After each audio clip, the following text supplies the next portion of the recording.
প্রিয় বন্ধুরা, আপনারা জেনে খুশি হবেন যে আপনারা চাইলে একজনের প্রোফাইল থেকে আরেকজনের ভূমি উন্নয়ন কার্ডটা সহজেই প্রদান করতে পারেন।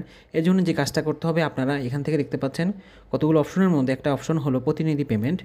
এখানে আপনারা চলে যাবেন। এখানের মধ্যে দেখতে পাচ্ছেন আপনি যদি এখানে বিভাগ, জেলা, উপজেলা, মৌজা, খতিয়ান এবং হোল্ডিং প্রদান করেন এবং অনুসন্ধানে ক্লিক করেন, তাহলে আপনার নির্দিষ্ট খতিয়ানটি চলে আসবে এবং এখানে আপনি অ্যাড করতে পারেন। অ্যাড করার জন্য আপনার নির্দিষ্ট খতিয়ানটিও প্রোভাইড করতে হবে। তো এখন আপনাদের দেখিয়ে দিচ্ছি কীভাবে করবেন।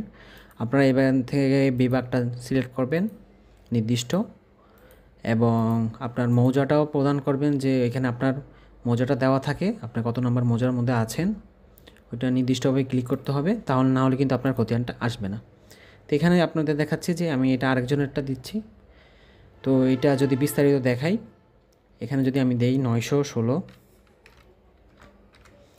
এখন যদি অনুসন্ধান ক্লিক করি তাহলে দেখতে পাচ্ছেন যে এই সেম অনুসন্ধানটা এখানে চলে আসলো। ওকে, এখন বিস্তারিত যদি দিই, বিস্তারিত এখানে আমি যেহেতু এটা প্রতিনিধি পেমেন্টের জন্য প্রেরণ করেছিলাম, এটা মূলত ছিল একজন মহিলার, যিনি ফিরোজা খাতুন। আর এখানে প্রোফাইলটা দেখতে পাচ্ছেন যে এটা আরেকজনের, মোহাম্মদ বিলাল হোসেন। তো আপনারা চাইলে এভাবে প্রতিনিধি পেমেন্টটাও করতে পারেন। আজকে এই পর্যন্তই, ধন্যবাদ সবাইকে।